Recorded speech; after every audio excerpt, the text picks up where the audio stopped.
Bom dia, meus alunos da 901, Márcio Macedo, sou professor de matemática e de física. Vamos falar lá do livro 3, do capítulo 11, lançamento oblíquo, fechando toda a parte de lançamentos. Lembrando que na próxima semana eu vou tentar fechar toda essa parte de lançamento horizontal, vertical e oblíquo, fazer um resumo na próxima semana, tá? Nessa semana nós vamos fechar então lançamento oblíquo, tá? Um lançamento oblíquo é composto por um movimento retilíneo uniforme no plano horizontal. Significa que o lançamento oblíquo, o que é um lançamento oblíquo? Quando você chuta uma bola, ela sai do chão, sobe, faz uma parábola e cai do outro lado. Isso é um lançamento oblíquo. O lançamento oblíquo, a velocidade inicial tem que ser diferente de zero.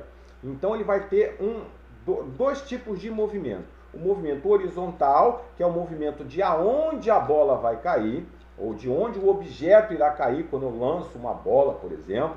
Esse é o movimento horizontal, ou seja, é o meu alcance, aonde vai alcançar esse lançamento. E tem o movimento vertical, que é dividido em dois, de subida, que enquanto ele está indo para o alcance, ele está subindo, e depois de certa altura ele passa a cair. Então, na realidade, eu estarei estudando três movimentos distintos. O movimento no plano horizontal, e nesse movimento do plano horizontal tem a parte que sobe, que é um movimento, e depois a parte que desce, que é outro movimento.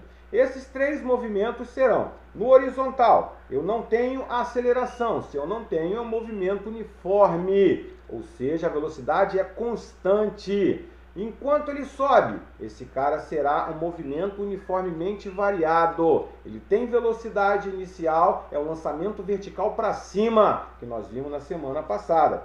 Ao chegar no ponto de altura máxima, a sua velocidade é zero, e aí ele começa a cair. Então será um lançamento vertical, não, será uma queda livre. A partir deste momento, ele passa a cair, então ele será uma queda livre. Então eu tenho horizontalmente um movimento uniforme, subindo vertical para cima, descendo queda livre. Três estudos diferentes no mesmo lançamento. Análise e composição passa a descrever o movimento composto de duas direções, horizontal e vertical, sendo que a vertical eu tenho a subida e a descida. O movimento no plano horizontal, a V de x será V0 vezes cosseno de θ. Nós já vimos isso lá no movimento simultâneo. Então, a velocidade no componente horizontal será o valor da velocidade vezes o cosseno do ângulo que esse cara formou. Quem é o cosseno? O cosseno nada mais é do que o valor do cateto lá do triângulo retângulo que a gente viu dividido pela sua hipotenusa. Tá? Na expressão V de x é o componente da velocidade de lançamento horizontal.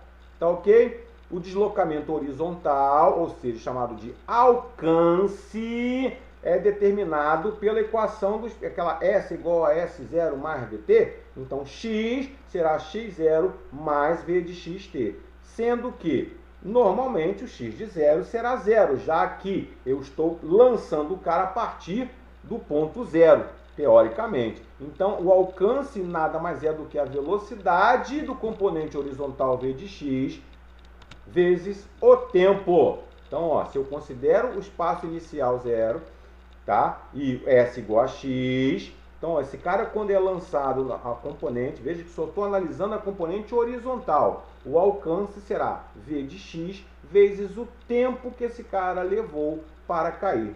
Uma dica, não posso esquecer, que a gente vai falar agora, mas só para antecipar, não esqueça que o tempo que o cara leva para subir é o mesmo tempo que o cara leva para descer. Então, esse tempo que aqui está, V de x vezes t, ele está somando o tempo de subida mais o tempo de descida. Não esqueçam deste pequeno detalhe.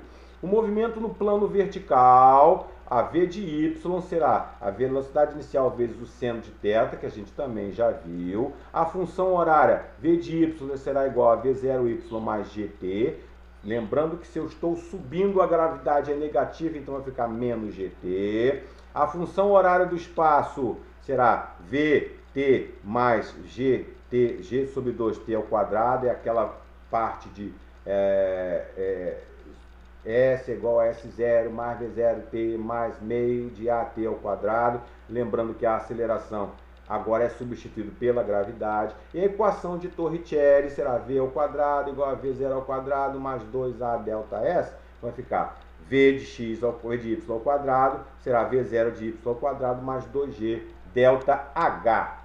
E agora o estudo, vejam que agora eu tenho uma parte subindo e uma parte descendo. Então lembra que, que eu falei para vocês, o tempo de subida é igual ao tempo de descida. Então o tempo total é 2 vezes ou o tempo de subida ou 2 vezes o tempo de descida. Show de bola? Então eu posso calcular esse cara também. Basta calcular ou o tempo de subida ou o tempo de descida, que eu multiplicar por 2, que eu tenho meu tempo total. E o tempo será, V vezes seno de θ dividido pela gravidade. Também é uma outra fórmula que vocês podem colocar no quadro de fórmula de vocês para acessar a qualquer momento que for necessário. Então tá lá, um exercício resolvido. Uma pequena pedra lançada do solo horizontalmente com velocidade de 10 metros por segundo, formando com a horizontal um ângulo de 30. Considerando a resistência do ar desprezível, calcule o tempo de subida e a altura máxima. Aí ele dá para você que o seno de 30 vale meio, tá? E aqui a gravidade, obviamente, já falei para vocês, no nosso estudo ela é fixa. Então, se eu quero calcular o tempo de subida, tá? Eu calculo através daquela fórmula que eu coloquei para vocês no final aqui, V ao quadrado, tempo de subida igual a V0 vezes seno de θ dividido por G. Então, V0y igual a V vezes seno de 30.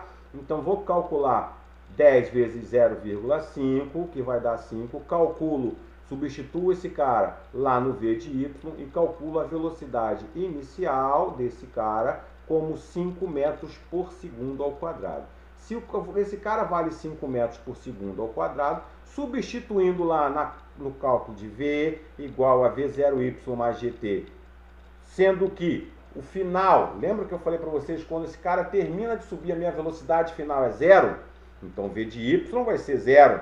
Então, se a V de y vai ser 0, a minha velocidade inicial, eu estou dizendo que ela é 5, porque, não esqueçam, V de y igual a V0 de y igual a V0 vezes o seno do ângulo informado. Se esse cara tem 30, olha aqui, vamos voltar aqui só para lembrar, V0y igual a V0 vezes seno de θ, ok? Então, quando eu calculo a velocidade inicial desse cara igual a 5, substituindo na fórmula de V igual a V mais AT, tá? Só que agora substituindo A por G e a velocidade pela velocidade vertical, calculo meu tempo igual a 0,5 de subida. Show de bola? Bem, calculando o tempo, eu vou calcular a altura máxima. A altura máxima aí eu calculo a partir de Torricelli, certo? Torricelli, uma eu calculo velocidade a partir de tempo, outra calculo velocidade a partir de espaço. Como eu tenho os valores da velocidade, quero calcular a altura máxima, basta substituir na equação, sendo que a velocidade final é 0, a velocidade inicial é 5, calculo esse valor todinho e calculo então que a minha altura será de 1,25 metros. Ok? Show de bola? Tranquilaço, né? Então, da sessão agora é com você, que está lá no livro de vocês.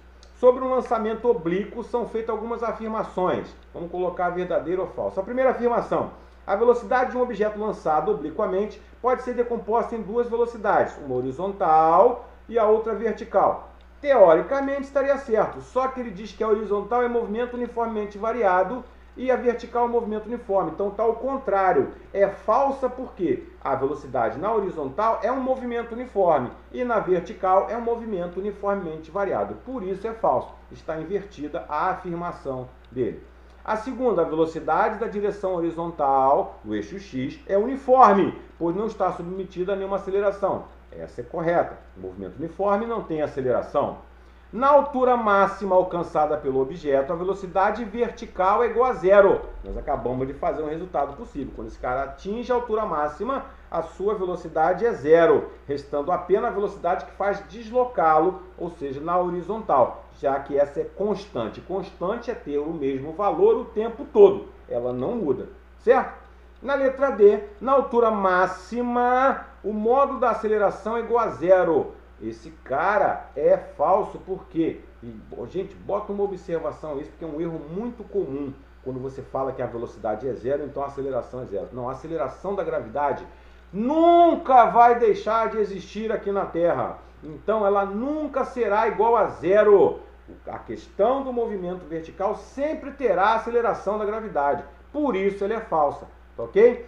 A aceleração a qual o corpo está submetido é a aceleração da gravidade, que possui aproximadamente valor igual a 10, que é o que eu acabei de falar. Por isso é verdadeiro. Ok? Espero que tenha podido ajudá-lo nessa questão de lançamento oblíquo. Faça os exercícios que aí estão presentes. Essa é apenas uma parte introdutória deste conteúdo. Na próxima semana eu vou fazer uma revisão de lançamentos, tá ok? Ó, tá aqui a próxima matéria, será uma revisão de lançamentos. Então eu vou falar de lançamentos horizontais, lançamentos verticais e lançamentos oblíquos, tá ok? Ó, um beijo e até a próxima!